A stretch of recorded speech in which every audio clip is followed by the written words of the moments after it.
How Wagner forged it. Can physical objects be created from melodies alone? Richard Wagner did exactly that. While others melt real gold, he forges a massive ring for us, made entirely of musical notes.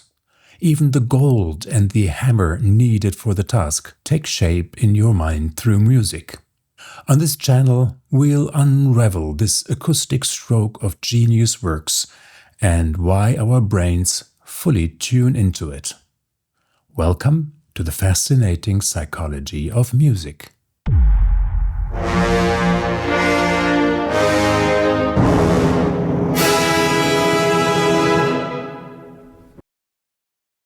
But first, let's have a brief look at the content of the first scene in Das Rheingold. It begins, as the title might suggest, in the water, which already poses the first significant challenge for the characters' hairstyles.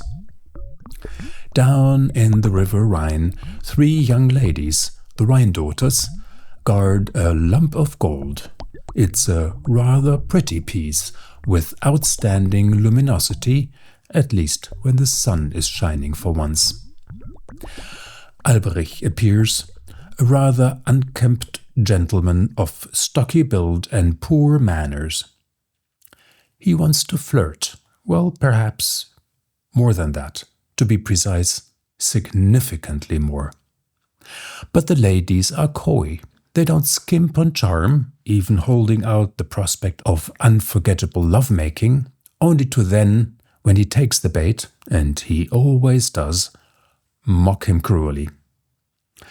Alberich, understandably offended, then makes a decision that is consistent with his business philosophy. He curses love. For Wagner posits here, and this is the core of his entire magnum opus, that power and love are mutually exclusive. One can indeed forge the Rhine Gold into a ring and thereby rule the world, but to do so one must renounce all interpersonal and erotic connections. Alberich thinks to himself, "Oh, come on, who needs love as long as you have a solid gold reserve in the cellar?" A viewpoint one might well encounter in today's financial world. No sooner said than done, he unlawfully takes possession of the gold and immediately puts it to use by forging the ring of power. Rings have always served as symbols of power for kings, popes, and, not least, to bring wayward partners into line. But now to the musical part. The Rheingold, perfect gold. It all begins in the first scene of Das Rheingold with the Rhine Gold motif.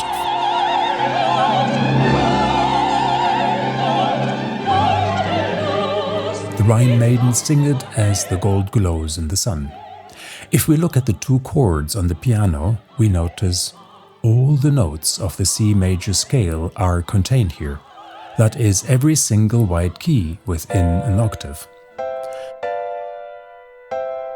Whether we play the notes of these two chords in the middle, at the bottom, or at the top, their character remains the same. And just like real gold, which does not form bonds with other substances, these chords are self-contained and perfect. They simply rest within themselves. The forge motif, from pure joy to obsession. Even the forge motif, or Nibelung motif, has its origins in the song of the Rhine Maidens, specifically in the cheerful Hi-ya ya hi-ya.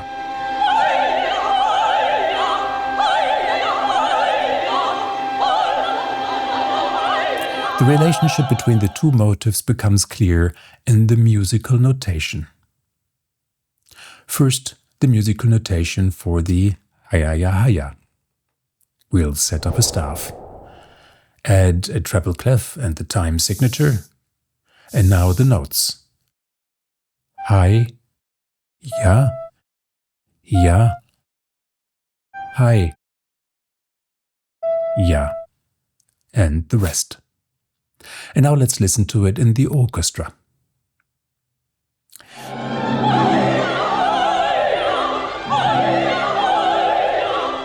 Now let's transform the whole thing into the forge motif.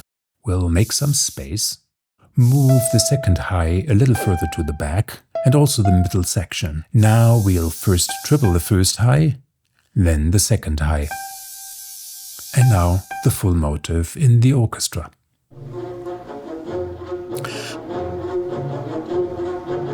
At first glance, one wonders, why does Wagner choose this harmless, cheerful little song of all things as the basis for the dwarfish, grim, forced labor? The answer is psychologically quite profound. Both the enthusiasm of the Rhine daughters and Alberich's grim obsession are two extremes on the spectrum of passion.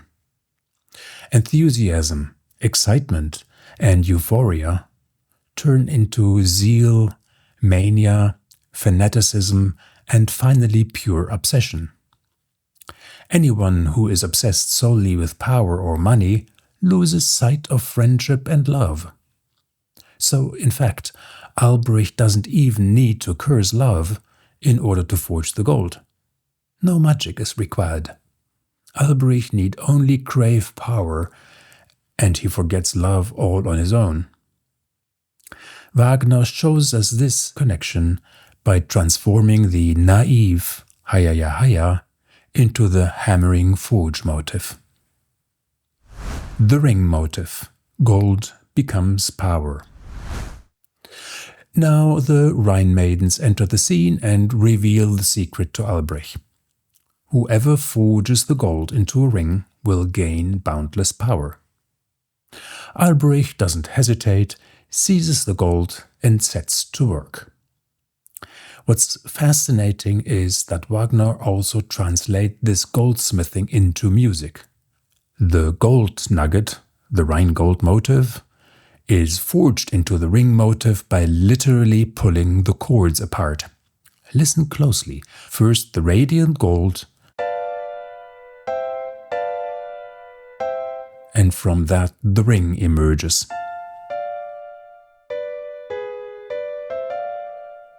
With a slur, it even becomes a ring in the score.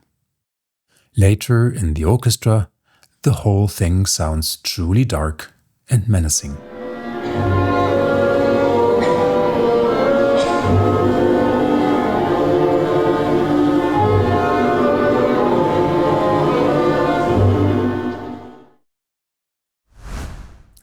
Wagner's motive building blocks.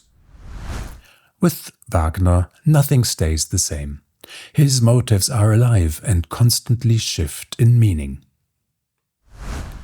From happiness to sorrow, the woe motif. The Rhine Gold motif slips from major into a minor key and becomes the lamenting woe motif.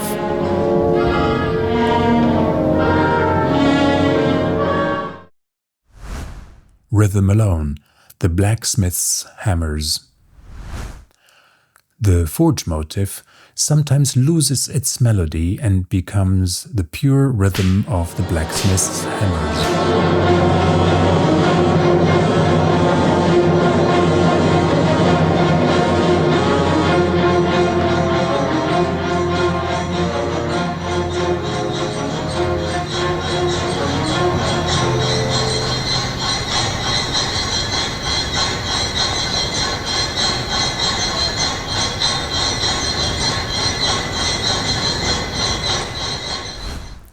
Alberich's Megaphone, the call to power.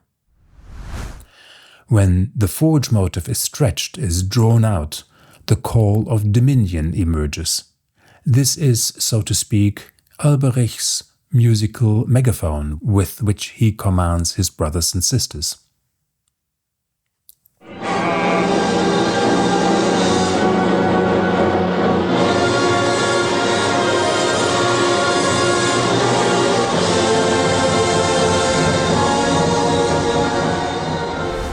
Carousel of thoughts, obsessed with the ring. Sometimes the ring motif is played at a frantic pace, as a symbol of the greed for power that circles even faster in Alberich's mind.